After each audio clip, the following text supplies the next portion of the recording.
A gente vai até os Estados Unidos para conversar com o Guilherme Sereta, que é ex-árbitro de futebol, e o deputado José Rocha disse, acatou uma sugestão que eu fiz, para, em vez de a gente ficar preocupado com esse negócio da seleção brasileira e tal, porque a gente não se preocupa em criar e profissionalizar, criar a profissão de árbitro de futebol, que acho que é uma das categorias que não acompanhou esse movimento de modernização e profissionalização do esporte.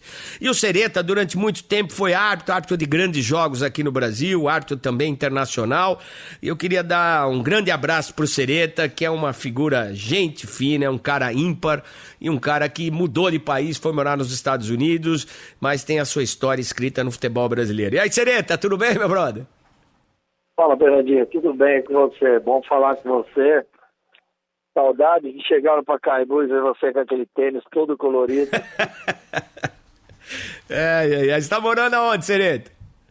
Eu moro em Boca Raton, nos Estados Unidos, na Flórida, próximo de Miami, dá uns 40 minutos de Miami. Tá morando aí há muito tempo?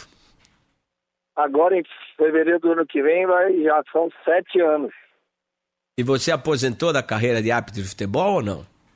Não, ainda não. Ainda estou lutando aqui, tentando chegar a algum lugar. Esse dia acabei fazendo um jogo super legal aqui, né? Agradeço até publicamente aí o Roberto Carlos e o Ronaldinho Gaúcho por ter me convidado a participar do jogo.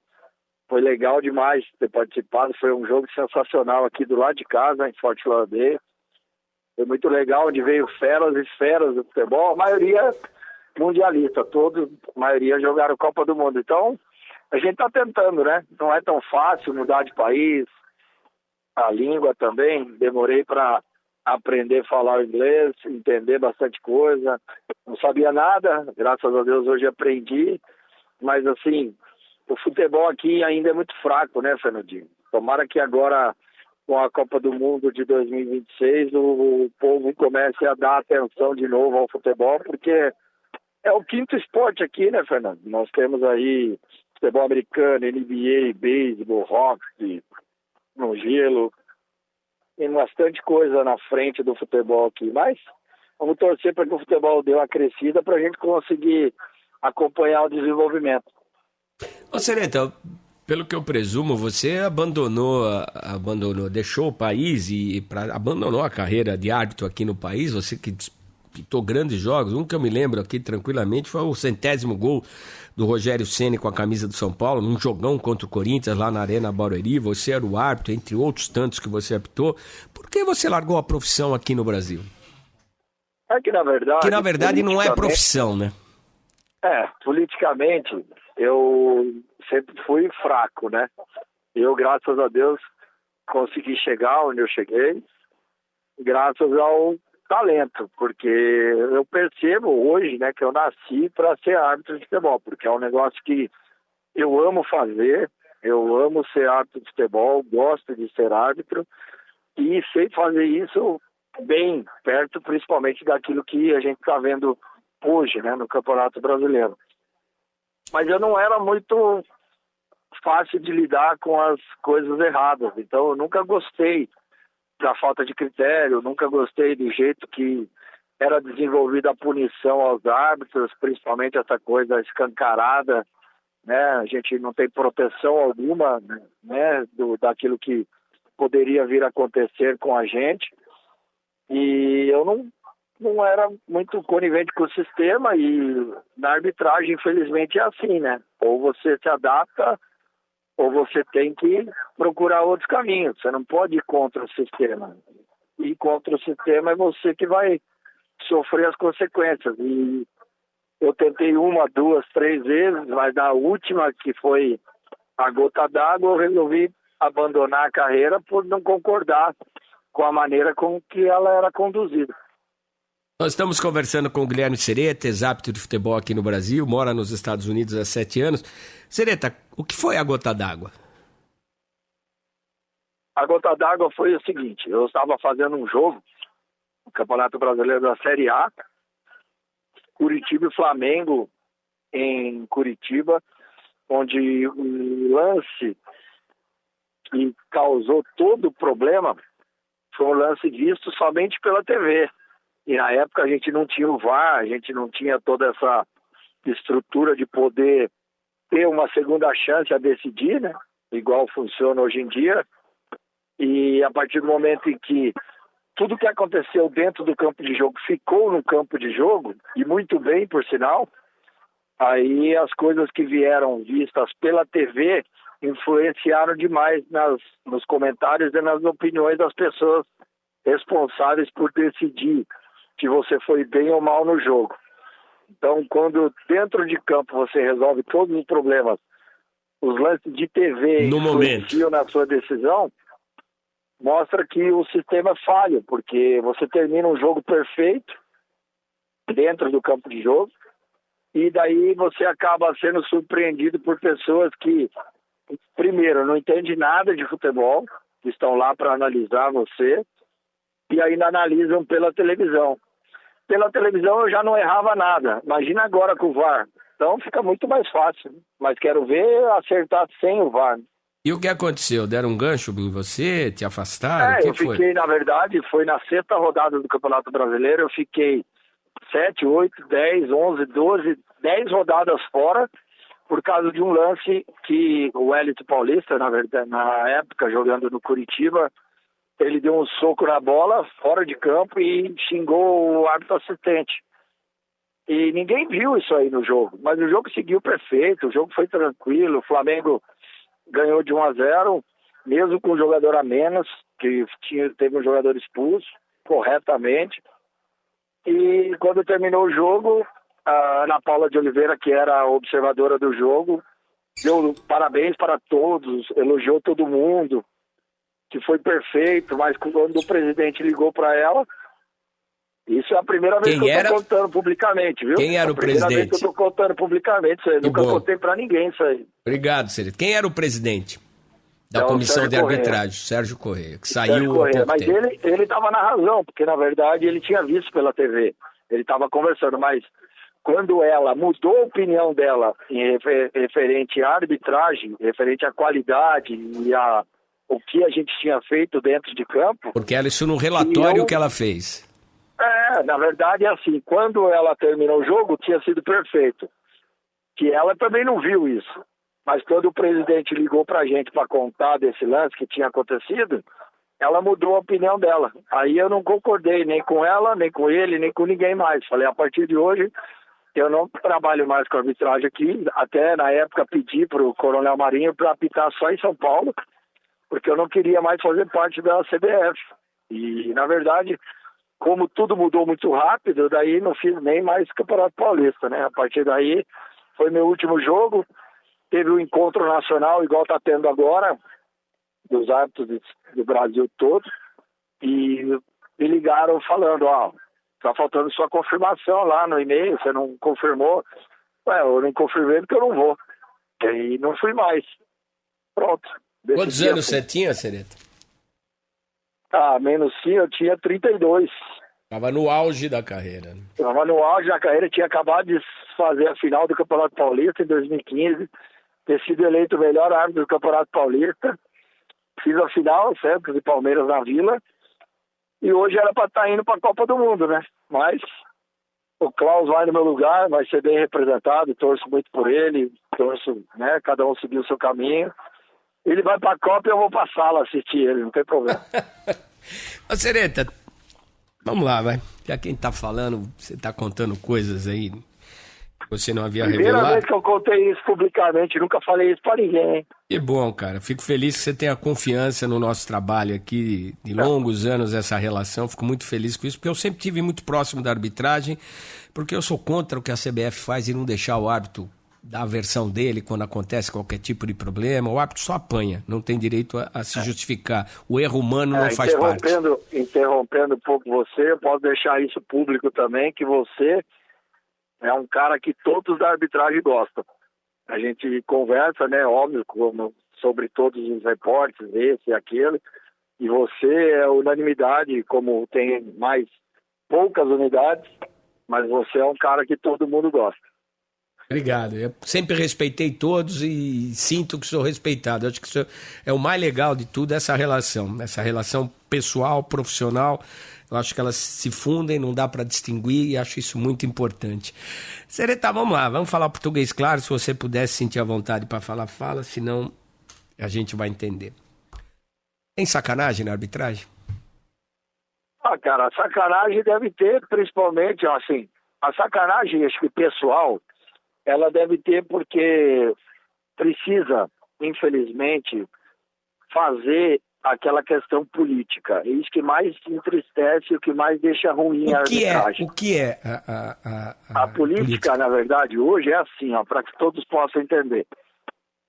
Para o presidente da federação, da CBF, ser reeleito, ele precisa de um determinado número de votos. E para ele agradar todos, tem que estar tudo caminhando bem dentro de todas as federações. Então, o que é isso?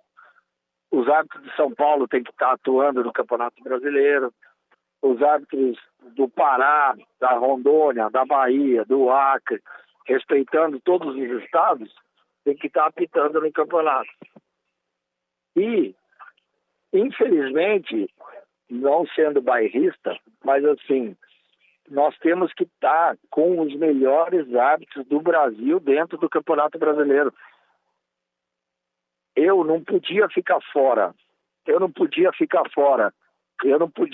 fora de escala para um cara do Acre, de Roraima, de Rondônia, de Tocantins, atuar no Campeonato Brasileiro, num jogo Flamengo e Grêmio, e eu de São Paulo ficar de fora, mas politicamente é necessário fazer isso, porque se o cara de Rondônia não apitar, quando for a eleição do presidente da CBF, o presidente da Federação de Rondônia vai falar, não, eu vou votar para outro entrar para ver se meu árbitro tem chance.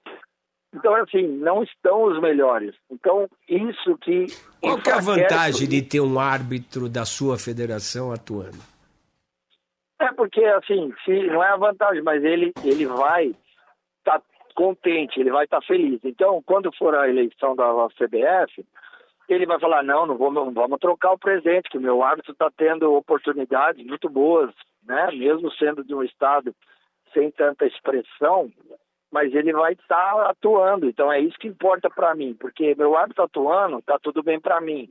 Meu árbitro atuando, e dentro da CBF, continua tudo bem. Então, assim, o que importa para ele, o que não deveria, é quem está. E, na verdade, é a qualidade qual ela vai estar na Série A, na Série B. Porque, para mim, na minha opinião, com todo o respeito, sem ser bairrista novamente, Fernando, o cara 7º, 8º, 10º, 21º de São Paulo são melhores do que os de outros estados. Mas eles não podem estar, tem que ser cota. Só pode 13, só pode 14, ou só pode 15 de São Paulo.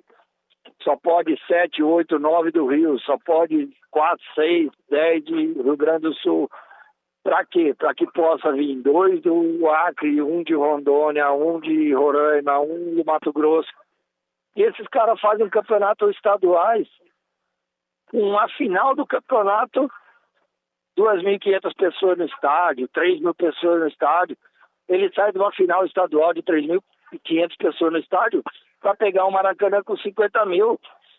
É igual eu falo, eu sempre comento quando eu estou conversando com jornalistas igual você, renomados, que hoje para você, com todo respeito, apresentar um jornal da Band à noite é fácil. Mas pega um cara que acabou de cursar uma faculdade num centro sem tanta expressão de televisão, só faz aquelas coberturas regionais, apresentar um jornal para o povo nacionalmente conhecido. É difícil, então é difícil para o árbitro também, mas eles não querem saber, eles querem enfiar a política dentro do centro esportivo que enfraquece a arbitragem do Brasil. Ô, Sereta, é o seguinte, você já viveu ou você tem relatos de que, não diretamente uma pressão para acontecer um resultado, mas, olha, é importante que isso aconteça, é importante que aquilo não aconteça. Existe? Não, Fernando, não existe. Assim, comigo nunca existiu, graças a Deus. Porque é o que o povo fala. Esse cara tá comprado, esse cara errou, esse cara... Bota a mão no fogo pelos árbitros que estão hoje atuando. Porque muitos não têm culpa de estar lá. A culpa é de quem colocou eles lá, entendeu? O cara infelizmente, a mão de obra, ela é ruim.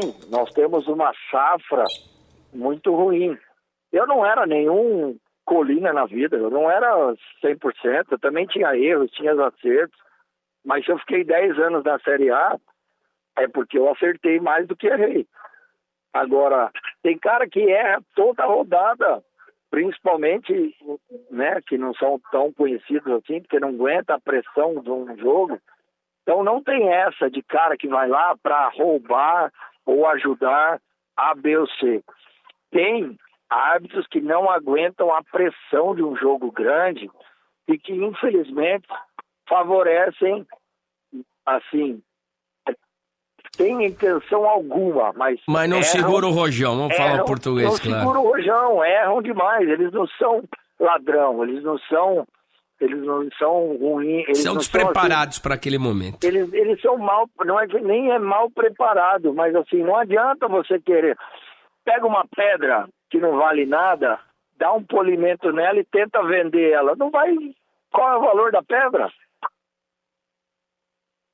Mas você já disse que isso é intencional, né? Dessa escala de árbitros, por essa necessidade política, regional e tal. Mas só que a gente chegou num momento, tudo tem um limite.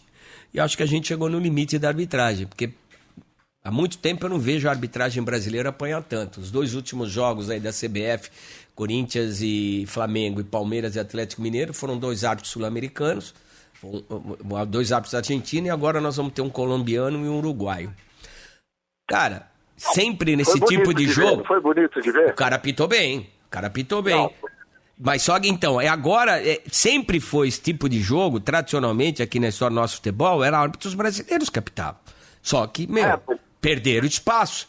A arbitragem nunca apanhou tanto e nunca teve, como você disse, tão mal estruturada ou pelo menos preparada para encarar esse desafio como agora.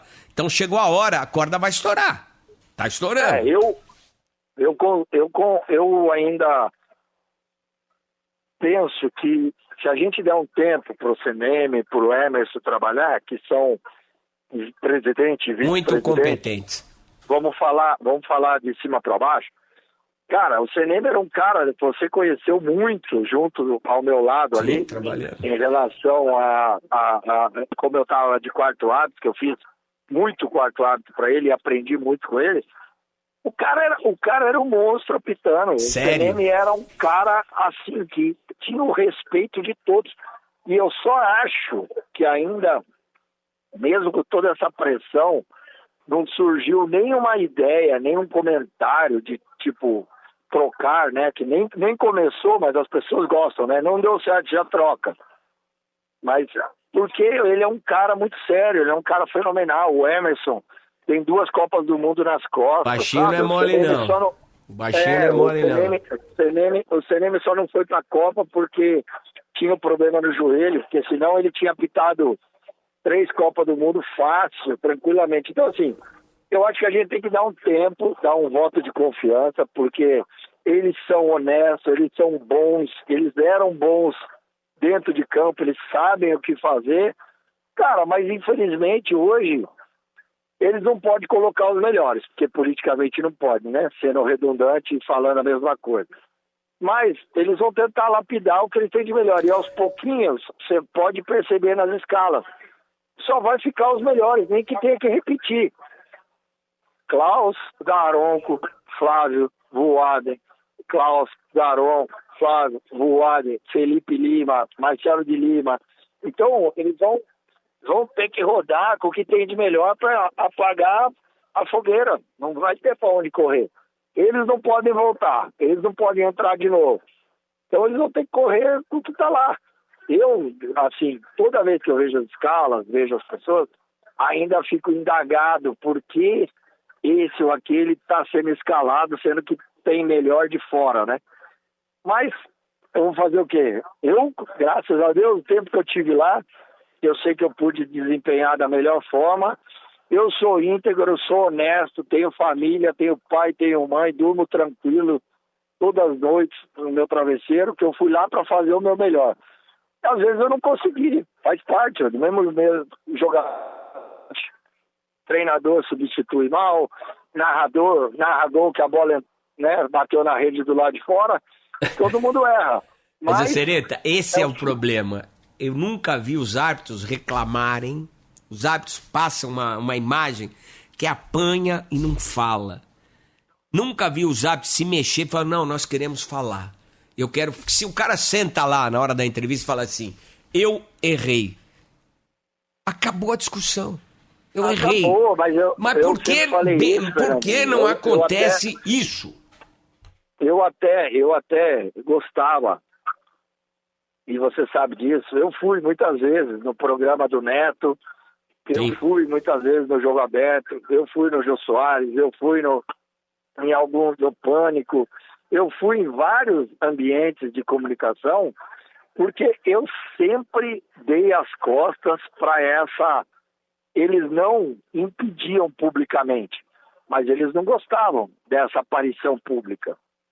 E agora eu fiz até um canal no YouTube, né? Meu canal, Minhas Regras, que todas as pessoas falam, cara, vai lá, fala da arbitragem, você fala bem, tenta explicar os lances pra gente, fala do que se errou, se acertou, por que disso, por que aquilo. É que, na verdade, infelizmente, não tem como você trabalhar sob pressão toda vez. O árbitro, infelizmente, no Campeonato Brasileiro, o cara entra já pressionado para não errar. E daqui a pouco, com essas punições públicas, como é que faz? Vai trazer árbitro da onde? Se eu não me engano, já são 7 árbitros punidos desde que o Senema assumiu. Aí nós vamos tirar árbitro da onde para fazer o Campeonato Brasileiro? Se esse não presta, aquele não presta e esse não presta. Existem muitas coisas que o árbitro, teoricamente, está sendo punido, mas que depois a CBF solta uma nota que é possível de interpretação, é possível dar o amarelo ou vermelho. Mas como é que eu falo? Como é que eu ajudo? Eu tento mostrar no meu canal, né, que o árbitro pode ter acertado por causa disso, pode ter errado por causa disso, pode estar vendo um lance diferente. É um absurdo, às vezes, ter um lance interpretativo e o VAR não chamar. Então, o VAR, para mim, em 2016, quando eu parei a minha carreira aí no Brasil, eu falei que ia ser uma bagunça. Por quê? Tentaram colocar muito de goela abaixo no Brasil, tentando comparar com a Europa. Não tem como, os jogadores não aceitam. O jogador que vai jogar no Campeonato Brasileiro, ele acha que aí é uma bagunça. Ele não respeita o árbitro, ele não respeita ninguém. Aí ele vai para a Europa, ele fica quietinho, fica pianinho, porque ele sabe que lá as pessoas não gostam, né, de bagunça, eles não gostam de simulação, eles não gostam do que é errado. Mas, Sereta, a culpa é do jogador? Cara, a maioria, Fernandinho. Por que o jogador... Me explica, então, vou te fazer uma pergunta.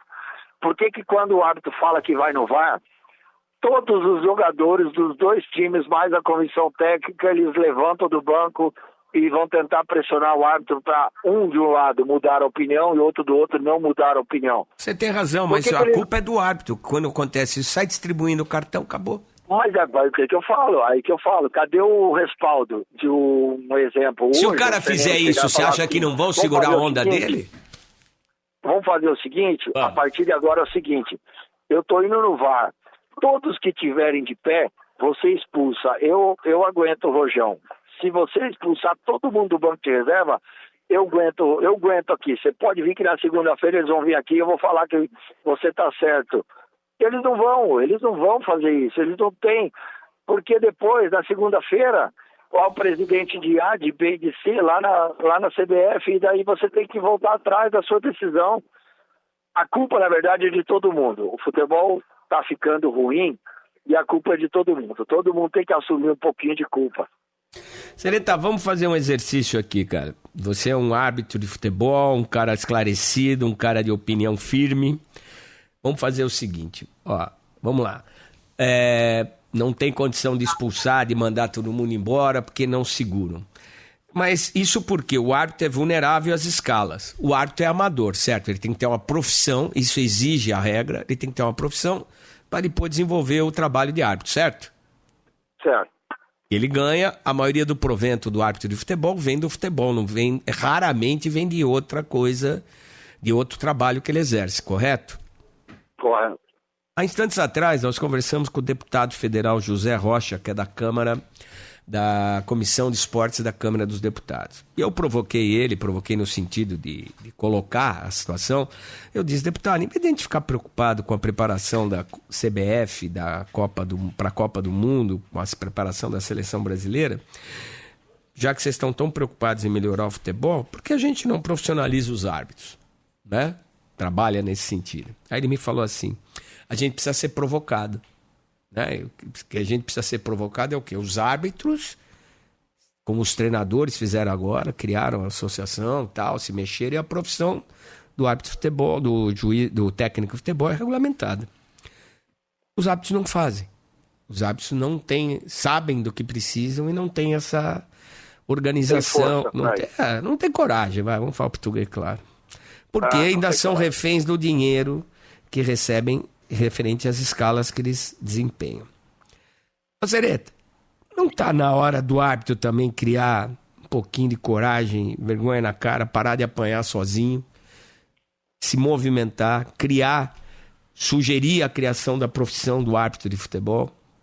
Não está na hora de parar de conviver com remuneração baixa, submissão por escala?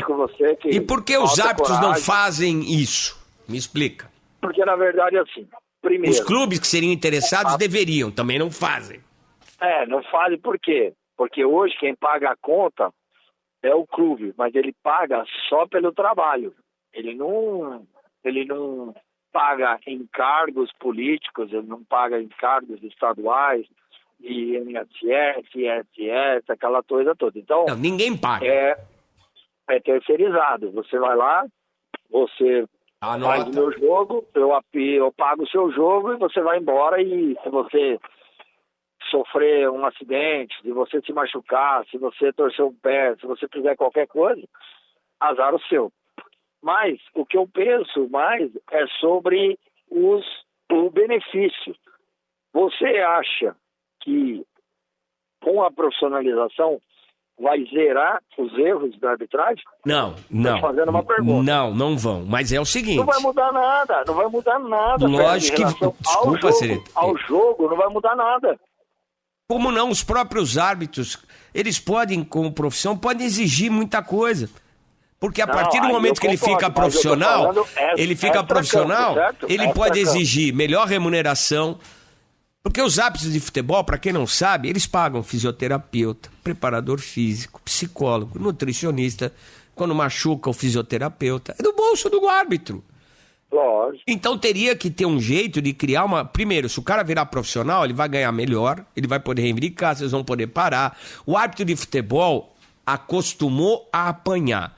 E essa situação de o árbitro acostumou a apanhar e não falar nada, criou um círculo vicioso em que a arbitragem é o patinho feio. Erra, mas não tem condição física, mental e psicológica, porque não tem dedicação integral como um profissional de arbitragem, como um jogador de futebol. Então, pode mudar muito. Os jogadores... Os clubes não querem pagar. Então, mas através de uma profissão, com profissão regulamentada, as coisas podem mudar. E outra, seria um grito de liberdade da arbitragem. O árbitro, a classe é submissa, aceita qualquer coisa. Qualquer migalha que coloca na mesa aceitam. Os patrocínios das camisas dos árbitros, o dinheiro não vai pro árbitro. Ou pelo menos uma parte. Nunca foi. Então, tá tudo errado. Mas a culpa é de vocês, árbitros. Vocês não fazem nada. Por quê? Sem árbitro não tem jogo. Concordo com você, mas assim, não dá para fazer isso de baixo para cima. O que tinha que acontecer? De cima para baixo não vai acontecer, Sereta. De cima para baixo, os treinadores não conseguiram se transformar em profissão. Por que o árbitro não pode? Eu tô falando, os 10 árbitros FIFA, mais os 10 assistentes FIFA, se não partir deles, que são os melhores e eleitos melhores pela comissão de arbitragem para serem FIFA, Não vai acontecer. Não adianta você querer que o cara da Série A3, da Série A2 ou da Série B... Ou Campeonato para igual. Campeonato para igual. Não adianta ele bater aí na Bandeirantes e falar assim, não, eu quero fazer uma reivindicação e quero ser profissional. Se o Klaus, o Wilton Sampaio, que vão para a Copa, não encabeçar um negócio desse com os árbitros, com o Marcelo Guilherme Henrique, que tem muita moral, Ruaden, Luiz Flávio, Flávio de Souza, Daronco, se esses caras não fizerem, ninguém vai fazer. E a questão é, daqui a pouco eles fazem, vocês vão bater de frente? Ok, então, peraí. Então tira o Flávio, coloca o Vinícius Furlan para apitar. Então nunca vai mudar, Seretão. O Furlan também não quer, beleza. Tira o Furlan, vamos pegar lá na Várzea, tem um menino bom. Se eu trouxer aqui e pagar o que o Furlan vai ganhar na Série A, ele vai fazer e vai ficar quietinho. Então é assim, se não partir da CBF, nós tomamos vergonha na cara e a partir de agora nós vamos assumir a responsabilidade. Vamos deixar o árbitro profissional, ele vai ter todo e qualquer aparato. Que é maior absurdo que o Galhardo falou essa semana, não bem amigos? O quê? Me refresca, por favor. A ser árbitro é muito fácil, que ele erra pênalti, ele tem que explicar. Ele fala alguma coisa da CBF, ele tem que se explicar. E nós árbitros vamos lá, a gente erra, tal, e vai embora para casa e não tem problema nenhum. Eu falei, eu até escrevi no O Caleri, você está dizendo, não o Galhardo, o Caleri foi? Não, o Thiago Galhardo. O Thiago Galhardo, perdão, ok. O Thiago Galhardo falou isso. Eu falei, beleza, vamos trocar então. Você apita 8 jogos da Série B ganhando R$3.000. Você ganha R$24.000 e faz todos esses jogos. Eu fico no DM, eu fico no departamento médico um mês e ganho 700, 1.200.000 igual você. Qual é mais fácil? Então, mas primeiro, a remuneração é desproporcional a todos os envolvidos, ao lucro gerado. O árbitro perde em tudo, cara. O árbitro perde em tudo e os caras aceitam. Mas então não vai mudar porque tá cômodo, tem um patinho feio, tem alguém pra culpar. Até quando os árbitros vão se sujeitar a isso, cara? Porque aí perde qualquer força de reivindicação. Não, você pode ser, você não é mais árbitro, mas você é uma voz ativa na arbitragem. Mas eu não posso fazer nada pelos árbitros, né? O que eu posso, na verdade, é mostrar o quanto a gente queria que, pensa só, se eu machucasse, ficasse em casa e ganhasse meu salário e voltasse. Na verdade, Fernando, hoje, se o árbitro não quiser apitar, ele não é nem, como ele é terceirizado, se ele não quiser apitar, ele não apita. Ele fala, esse final de semana aqui eu tenho um casamento da minha filha, casamento da minha sobrinha, um aniversário de 15 anos aqui na família, eu não quero estar escalado. A CBF falar, beleza, um abraço. Agora, pensa só se ele fosse profissional. Amigo, seguinte, você é pago para isso. Você vai lá e você vai apitar e acabou. Pois é, Sereta, é muita coisa, mas eu acho que o árbitro também se conforma, aceita essa posição de vulnerabilidade, parece que aceita apanhar. Parece aquela velha história que meu velho dizia, mulher de malandro, parece que gosta de apanhar, velho. É um absurdo falar isso, mas é verdade. Sabe, o árbitro não liga pra ser xingado, pra sua dignidade profissional, pessoal. Cara, é coisa de louco, velho. Infelizmente é assim, né? Vamos levar, os árbitros vão levando aí até a hora que acharem que deve fazer o quê. Você se arrepende de ter... Quando eu falava, né, com a imprensa, explicava e falava, eu era o errado, agora todo mundo exigindo isso, então eu não sei se eu estava tão errado. Você se arrepende de ter largado aqui, Sereta? Ou tem saudade? De vez em quando dá saudade, óbvio, né? Você vê aquele... na verdade eu tenho mais saudade do Pacaembu, né, cara? Como eu não vejo mais jogos do Pacaembu, vejo uma coisa ou outra, mas, assim, é gostoso demais, né, fazer esses jogos, né, saber o pré-jogo era muito mais gostoso, óbvio, porque, você que vai apitar, você que vai apitar, você que vai apitar. Depois, era só, dependia de você, né, se tinha ido bem ou não.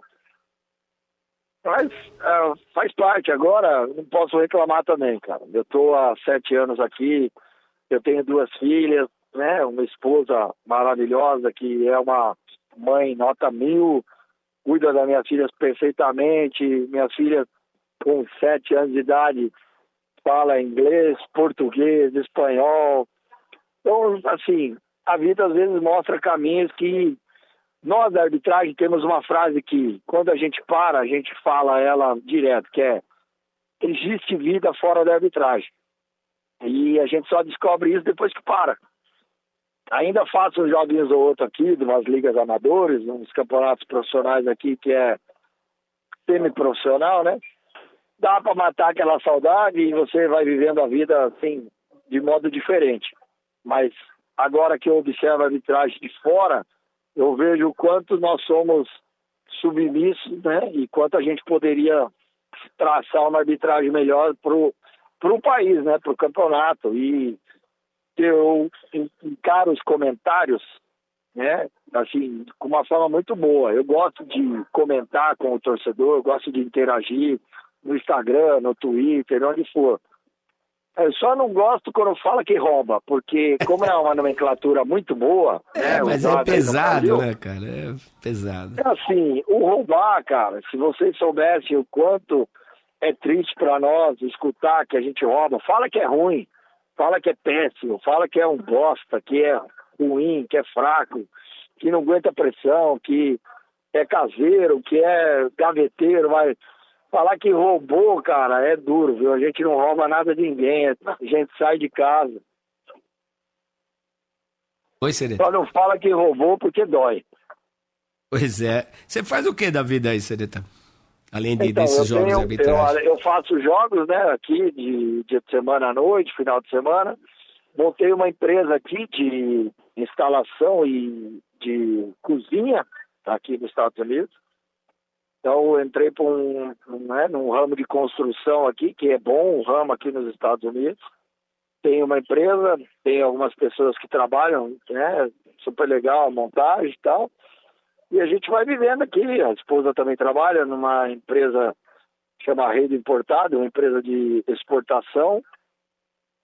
E as minhas filhas vão para a escola, gratuito aqui, coisa linda, estrutura, vai para a escola, volta de ônibus, né? Tudo gratuito. Vai de ônibus, volta de ônibus, tudo. Legal. Pra quem não lembra, o Sereta era galã. Você foi modelo antes de ser juiz, né, meu brother? É, a vida muda, né? Agora eu já tô quase fazendo aqueles modelos mais de idosos que tem dor no joelho, dor nas costas. Já tô quase partindo pra esse Mas lado aí. Você foi modelo uma época, não foi, Sereta? Eu fiz vários trabalhos, graças a Deus, tenho bastante experiência nisso, fiz muitos desfiles, outdoor, capa de revista, foi legal, a época boa, que uniu a arbitragem, né? Eu estava no auge, daí chama mais atenção. Hoje em dia, tô chamado nem para entrevista de pet shop. Galanzão, você não é mole não, rapaz. Você deixou saudade aqui pra gente, sabe que, pô, tem um carinho muito grande por você, pelo respeito que você sempre teve com a nossa profissão, pela tua coragem, pela postura que você sempre teve. Acho muito legal, e teve a manha de falar o seguinte: não tô feliz, vou dar um bico nisso e vou pra luta. Isso aí que sirva de exemplo, e acho que é o que falta hoje para a arbitragem. Sempre faltou, mas hoje parece que está mais grave. Estão apanhando e estão aceitando levar a culpa de tudo, e na verdade não são os únicos vilões, se existe algum vilão nessa história. Mas, Sereta, papo legal conversar contigo. Fico feliz de saber que você está bem. Você continua o mesmo cara combativo, o mesmo cara lúcido, o mesmo cara bacana, humano. E é legal, cara. Você faz falta por aqui no esporte. Valeu, muito obrigado, Fernando. Você sabe que você mora no meu coração, não paga aluguel. Quando vier aqui para a Flórida, me liga que eu faço questão de te encontrar, te reencontrar para a gente dar um abraço, que você é um cara íntegro também, a arbitragem toda gosta de você, todo mundo aí do esporte gosta de você, eu sei disso e estamos aqui à disposição. Sempre que precisar, pode contar comigo. Tá bom, meu brother, um grande abraço, felicidades, vida alegre e longa por aí, meu caro Sereta. Muito obrigado, a gente se fala depois. Fica com Deus, muito obrigado a todos. Desculpa aí se eu falo demais, mas é que deu para dar aquela... né? Hoje eu vou ter um sábado gostoso, certeza. Que bom. Tá aí, Guilherme Sereta, direto dos Estados Unidos, Boca Raton, falando com a gente aqui, ex-árbitro de futebol, hoje toca a vida dele lá nos Estados Unidos. Abração, Sereta. Um abraço, fiquem com Deus, até a próxima. Até a próxima.